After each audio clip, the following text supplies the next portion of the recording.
साथियों तो फकीरी मिजाज रखते हैं, अपनी ठोकरों में ताज रखते हैं। साथियों तो फकीरी मिजाज रखते हैं, अपनी ठोकरों में ताज रखते हैं। भीम आर्मी के लोग कल की परवाह नहीं करते दोस्तों। भीम आर्मी के लोग तो अपनी मुट्ठी में आज रखते हैं, अपनी मुट्ठी में आज रखते हैं।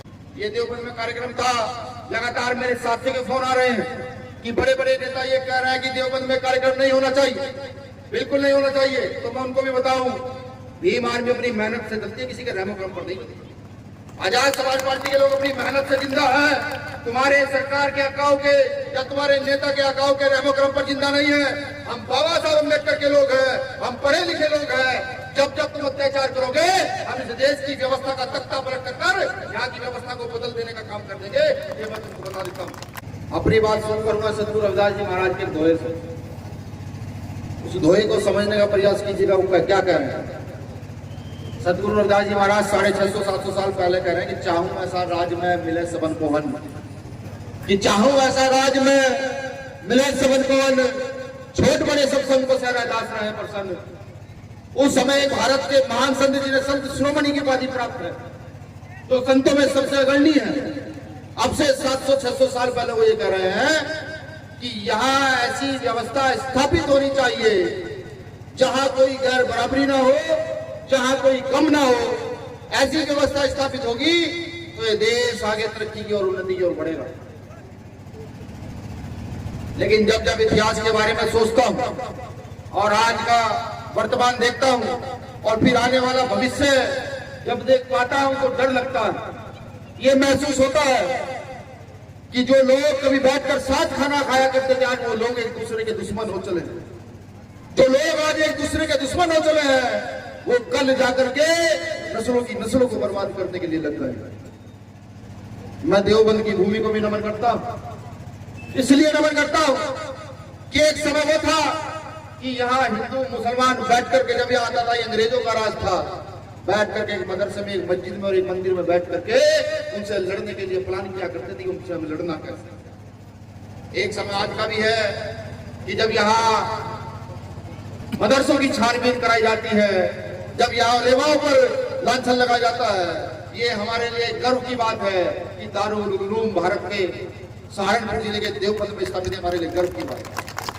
लेकिन जब उस पर आरोप लगते देखता हूं तो शर्म भी महसूस होती है कि ये देश जिसकी आजादी के लिए प्रत्येक वर्ग, प्रत्येक धर्म का व्यक्ति लड़ा, ये देश जिसकी उन्नति के लिए आज भी हर व्यक्ति अपना सिर कटाने के लिए तैयार है, उस देश में लड़ाई जहां तरक्की की होनी चाहिए थी, उस देश में लड़ाई जहां शिक्षा की होनी चाहिए थी, आज उस देश में लड़ाई धर्म की हो चली है। मैं किसी एक धर्म के व्यक्ति को दोष नहीं देता, मैं देता हूं उन लोगों को दोष जो सरकारों में मौजूद है, जो हमारा प्रतिनिधित्व कर रहे हैं। इनको भाईचारा कायम करना चाहिए था, जिनको लोकशाही लोकतंत्र स्थापित करना चाहिए था, जिनको बिना जाति भेदभाव के, बिना धर्म के भेदभाव के व्यक्ति की क्षमता के अनुसार आगे की ओर बढ़ाना चाहिए था। आज वो लोग इस देश में धर्म के नाम पर युवाओं को अंधा करके इस देश को बर्बाद करने का काम कर रहे हैं।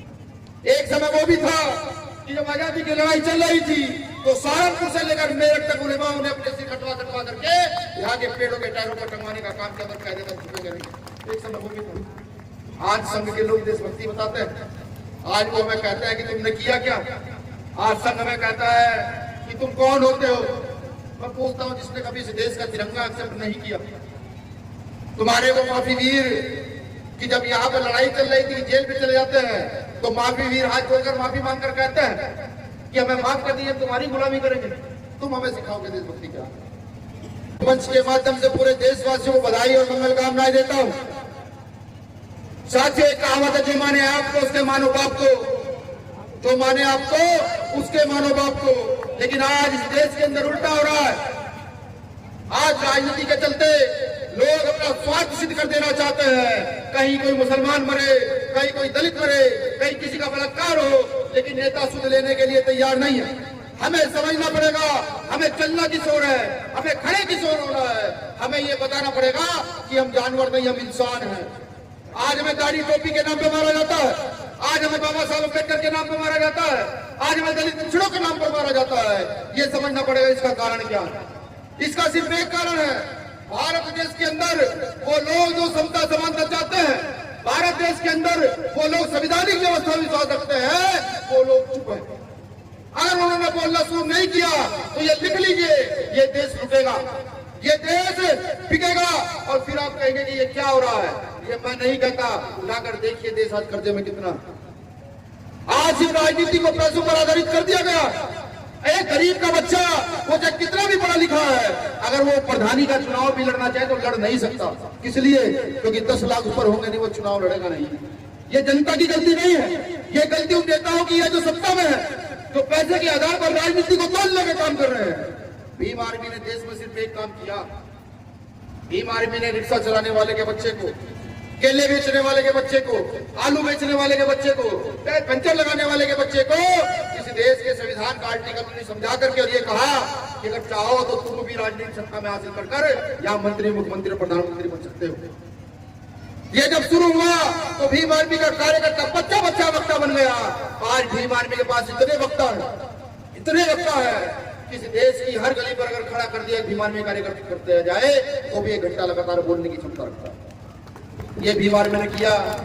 जब ऐसा हुआ तो वंशानुगत राजनीति जो लोग कर रहे हैं, और से सुनिएगा, जो लोग वंशानुगत राजनीति कर रहे हैं, जिनके दादा विधायक, जिनका बेटा मंत्री, जिनका पोता फिर मंत्री, जो इस प्रकार की राजनीति कर रहे हैं, उनके पेट में बड़ा दर्द है। इस चीज का दर्द है कि चंद्रशेखर आजाद जैसा ही व्यक्ति, जिसके पिता सिर्फ मास्टर थे, तो 20-30 हजार रुपए तनख्वाह लिया करते थे, आज वो देश की सबसे बड़ी संसद में बैठ करके अपनी आवाज को बुलंद करने का काम करता है। उनके पेट में शीत का दर्द है, उनके पेट में दर्द होता है। जब एक सिपाही का बेटा खड़ा होकर चीख चीख कर सरकार को चुनौती देता है, कहता है मुख्यमंत्री को बदल कर रख दूंगा, तो उनके पेट में दर्द होता है। ये भारत की व्यवस्था है। बाबा साहब अम्बेडकर का विरोध क्यों किया जाता है, ये समझने का सवाल है। बाबा साहब अम्बेडकर का विरोध इसलिए किया जाता है कि वो लोकतंत्र में भारत के प्रत्येक नागरिक को बराबरी का अधिकार देते हैं। वो लोकतंत्र के तहत ये कहते हैं कि भारत का प्रत्येक नागरिक कितनी ऊंची शिक्षा हासिल कर सकता है, कितनी ऊंची कुर्सी पर बैठ सकता है, वो मंत्री, मुख्यमंत्री, वो एसपी, डीएम कुछ भी बन सकता है। इसलिए यहाँ के मनु की व्यवस्थित लोग बाबा साहब अम्बेडकर का विरोध करते हैं। ये अब हमें समझना होगा। किनको समझना होगा? जो यहाँ सर्वहारा समाज है, जो यहाँ किसान है, जो यहाँ मजदूर है, उसको समझना होगा कि बहुत हो चुका। पेट भरने वालों के पेट हमने भरे, ये बहुत हो चुका। अब गरीबों के पेट को भरने की बारी आ चुकी है। अब किसानों के पेट को भरने की बारी आ चुकी है। लोकतंत्र का सही मतलब बताने की बारी आ चुकी है। अब ऐसे लोगों को विधानसभा में भेजना जरूरी है, ऐसे लोगों को चेयरमैन बनाना जरूरी है, ऐसे लोगों को प्रधान से लेकर प्रधानमंत्री बनाना जरूरी है, जो पढ़े लिखे भूख का आनंद समझते कि भूख क्या चीज होती है, ये बताना बहुत जरूरी हो गया। अभी हमारा एक नेता जीतकर संसद में गया। वो संसद में जाते तो क्या आवाज उठाते हैं? मनरेगा लोगों की मजदूरी बढ़ा दो। वो क्या आवाज उठाते हैं कि जो भोजन माताएं प्राइमरी स्कूलों में 500 रुपए में महीने में खाना बना रही, जो होमगार्ड रात दिन धक्के खा रहे हैं, जो पुलिस 24 घंटे खड़ी रहती है, इनकी 1 दिन की छुट्टी दो, भोजन माताओं के पैसे बढ़ाओ, आंगनबाड़ी के पैसे बढ़ाओ, वो जाकर के संसद में समाज को उठाने का काम करते हैं। और ये आवाज किसके लिए है? ये आवाज उन लोगों के लिए है जो गरीब, शोषित, वंचित है। हमें क्या मतलब वो फोर्स के मामले से? अभी तो हम चलना सीखें, जो लोग वो फोर्स का घोटाला करते हैं वो देखें। हमें क्या मतलब इस देश में 1 लाख पेड़ लगे या ना लगे, जब रोटी हमारे पेट में नहीं होगी, जब हमारे बच्चों को शिक्षा अच्छी नहीं मिलेगी, जब हमारा बच्चा बुखार में तड़प पहले भौतिक सुख सुविधाओं का मिल जाना इस देश के प्रत्येक नागरिक को जरूरी है। अगर ये चाहे, ये देश चाहे, देश की व्यवस्था चाहे और सिर्फ 1 साल का करप्शन बंद हो जाए तो हर 200 किलोमीटर पर एक एम्स का निर्माण किया जा सकता है इस देश के अंदर, भारत में। 1 साल करप्शन ना हो। अगर देश के नेता चाहे, यहाँ की व्यवस्था चाहे, तो हर 100 किलोमीटर पर रक्षा इंटर कॉलेज, हर 200 किलोमीटर, 20 किलोमीटर, 50 किलोमीटर पर एक अच्छा डिग्री कॉलेज बनाया जा सकता है, अगर 2 साल करप्शन इस देश से बंद कर दिया जाए तो। लेकिन ऐसा नहीं होता। ऐसा इसलिए नहीं होता कि जो इस देश का मुखिया है, जो इस देश की रीढ़ है, यहाँ की जनता वो अपना जाति और धर्म देखकर अपने वोट का निर्णय लेती है कि जाति धर्म देखकर मुझे वोट देना। जिस दिन आपने अपने जाति धर्म छोड़कर इसका निर्णय लिया कि नहीं, ये आदमी काम करेगा, ये आदमी मेरे बच्चों का भविष्य सुधारेगा। मेरा बच्चा बड़ा होगा तो मैं तो मजदूरी करता हूं, लेकिन मेरा बच्चा बड़ा होकर पढ़ करके एसपी, डीएम, कलेक्टर बन जाएगा। ये आदमी ऐसा कुछ कर सकता है। उस दिन, जिस दिन आपने सोचकर वोट देना शुरू किया, इस देश की व्यवस्था को बदल दिया जाएगा, तब इस देश की व्यवस्था बदलेगी, वरना कुछ होने वाला नहीं है। अभी इसी क्षेत्र में भाई चंद्रशेखर आजाद जी पर गोली चलती है। गोली चलने के बाद प्रशासन ढुलमुल रवैया अपनाता।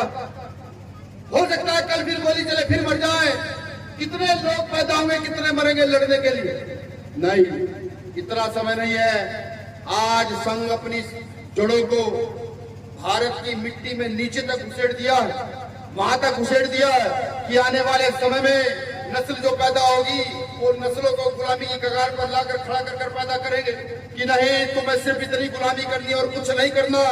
संघ के लोग जाति धर्म के आधार पर बंटवारा तो चाहते हैं कि जाति धर्म के आधार पर बंटवारा रहे, लेकिन तरक्की नहीं चाहते। अगर SC, ST, OBC के लोग ये समझते हैं कि नहीं, उनका उत्थान वहां हो सकता है, उत्थान होना होता तो पिछले 4000 साल जो शोषण रहा तब उत्थान हो चुका होता। आज उत्थान तुम्हारा होने वाला नहीं है।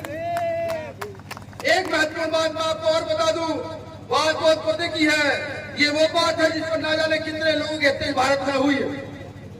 जब भारत के मुसलमान की बात आती है तो उसको समझो वो कौन है। भारत का जो मुसलमान है वो कोई बाहर का विदेशी आया हुआ नहीं है। वो अब से 2 पीढ़ी, 10 पीढ़ी, 20 पीढ़ी, 30 पीढ़ी, 35, 40 पीढ़ी पहले तुम्हारे बीच से बदले हुए लोग हैं। जो लोग इतने से भी दिमागदार थे, इनको ये लगा कि नहीं, हमें खाना भी लोग दस्तरखान पे अपने साथ खिलाने लगे हैं, हमें बराबरी का अधिकार देने लगे हैं। उन लोगों में से कुछ लोगों ने अपना धर्म परिवर्तन करके भारत में मुसलमान धर्म ग्रहण किया, इस्लाम ग्रहण किया। अगर DNA की जांच हो जाए तो पता लगेगा कि आप धर्म का ब्लड एक है। और मेरे भाई, एक बात जाकर के उदाहरण के तौर पर घर देखिएगा कि अगर आपके भाई में लड़ाई कितनी हो रही है और कोई पड़ोसी आकर कुछ कह दे तो उसका खून देखकर आपका खून खोल जाए।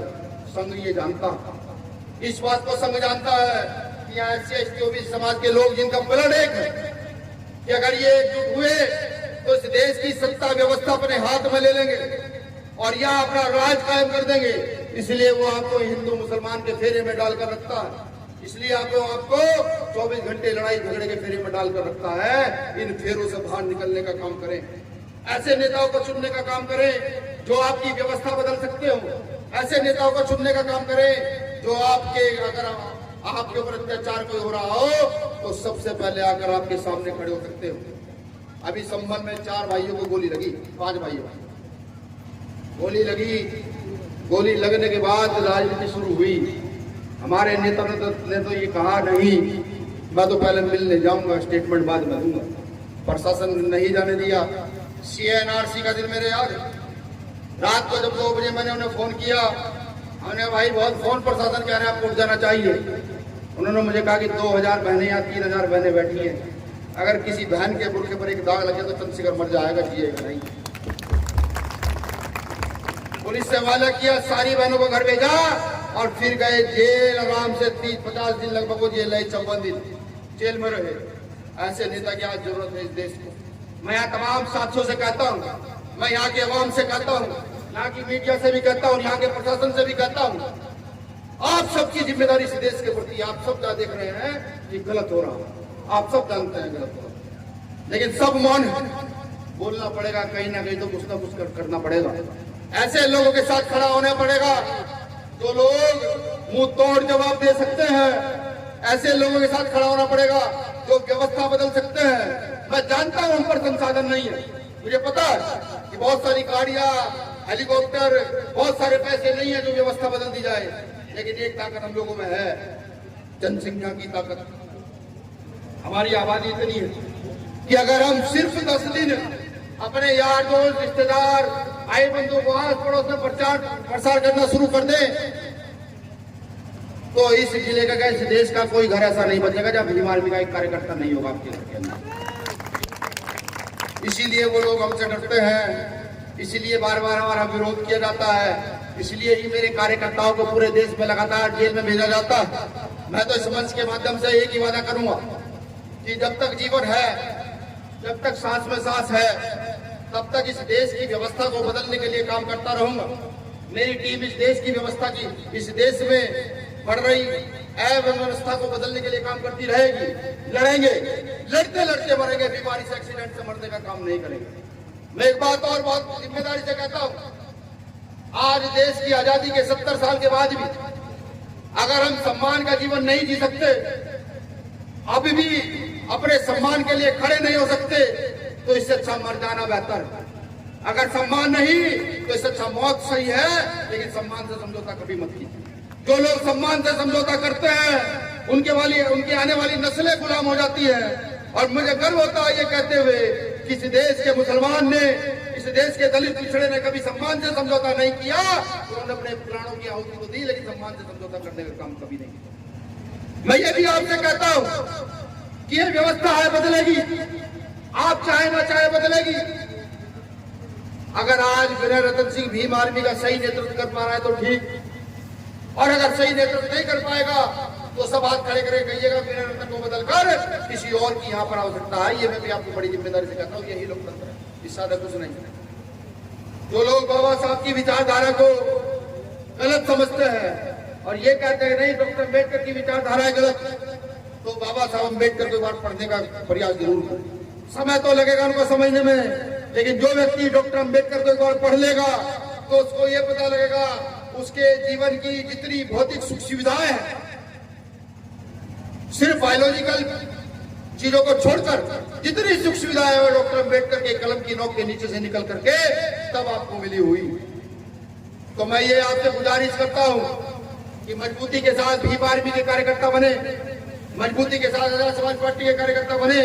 और अगर आप सही है, आप गलत नहीं है, आप किसी बेटी के साथ को गलत नहीं करते, आप कहीं चोरी चकारी नहीं करते, और इसके अलावा अगर आपका कहीं जातीय शोषण होता है, धर्म पर शोषण होता है, तो उसके लिए भीम आर्मी यहाँ के बड़े से बड़े आका के साथ टकराने के लिए तैयार है। मुकदमे एक की जगह 100 भी हो जाए। लेकिन एक बात आपसे भी चाहता हूं, ये जो लोग यहाँ मंच पर हैं, ये जो नीले पटके वाले लोग खड़े हैं, ये लगातार पिछले 10 सालों से इस समाज की गरीब शोषित वंचित वर्ग की मजदूरी करने का काम कर रहे हैं, लगातार मजदूरी कर रहे हैं। रात को 2 बजे फोन आता है तो 2 बजे मेरी टीम उठ करके जाती है। तो मैं आपसे भी एक चीज मांगता हूं, जब सुबह से शाम तक मजदूर मजदूरी करता है तो शाम की मजदूरी लेकर अपने घर जाता है। मैं वो मजदूरी की मांग आपसे करता हूं कि अब समय आ गया है, भीम आर्मी के लोगों को उनकी मजदूरी देने का काम करें, आजाद समाज पार्टी के लोगों को उनकी मजदूरी देने का काम करें, और उस मजदूरी के तहत आपका सपोर्ट उनको चाहिए, आपका वोट, आपका नोट उनको चाहिए, जिससे कि यहाँ की व्यवस्था को वो बदल देने का काम कर दें। ये मैं आपसे मांगता हूँ, और ये भीख नहीं है, अधिकार है, और ये आपको हम लोगों को देना होगा, बिल्कुल देना होगा। इस मंच के माध्यम से मैं बात और कह दूं अपने कार्यकर्ताओं को कि यहाँ पर किसी जाति, किसी वर्ग के व्यक्ति का भी फोन आए, अगर वो परेशान है, उसका साथ कोई नहीं दे रहा है, वो बैठे चाहे यहाँ स्वर्ण समाज के लोग क्यों ना हो, अगर उनका भी फोन आए कि नहीं हम परेशान है, हमें न्याय नहीं मिल रहा, तो आपका फर्ज बनता है उन लोगों की जाकर के जिम्मेदारी उठाने का, उनकी मदद करना, बिल्कुल बिना जाति धर्म दे करके बाबा साहब अम्बेडकर की आइडियोलॉजी पर सबकी मदद करने का आप लोग काम करें। मैं प्रशासन के लोगों का भी कहता हूँ कि गलत करने से पहले आपकी अपनी कलम को भी रोकने का काम करें। अगर आप नहीं रोकेंगे तो मैं तो झेला हूं कई बार कि जब सरकार हमसे जीत नहीं पाती तो आप लोगों को, वर्दी वालों को खड़ा कर देती है कि वर्दी वाले खड़े हो जाओ और जाकर भीम आर्मी के लोगों से टकराओ। हालांकि आपकी लाठियां पड़ती हैं, फिर जेल जाते हैं, फिर लौट कर आ जाते हैं, फिर आपसे लड़ने का काम करते हैं। तो आप भी अपनी कलम को न्याय की ओर मोड़ने का काम करें। मैं सबको नहीं कह रहा, मैं कुछ लोग ऐसे हैं जो सत्ता के दबाव में आकर के गलत करने का प्रयास करते हैं, सत्ता के दबाव में आकर गलत करने का प्रयास करते हैं। तो आप उनको बताया करो कि भाई भीम आर्मी के लोग गलत करेंगे तो आएंगे, आकर सड़कों पर बैठेंगे और हमको परेशान करेंगे। हम भी आप लोगों को परेशान करना नहीं चाहते। शुक्रिया करता हूं आप सभी का, यहाँ लगी सुरक्षा का, मीडिया कर्मियों का, यहाँ तमाम साथियों का। अगर मैं नाम लूं इस पूरी लाइन के तो 1-2 नाम छूट जाएंगे, फिर ये मुझे कहेंगे भाई देखिए आपने हमारा नाम नहीं लिया। तो आप सभी का आभार, शुक्रिया जितनी यहाँ टीम है। मुफ्ती अरशद कासिमी जी सपा से प्रदेश सचिव हैं, राष्ट्रीय उपाध्यक्ष हैं इत्तेहाद उलेमा हिंद के। आज उन्होंने Bhim army Azad Samaj party join की है और जानते कैसे ज्वाइन की है?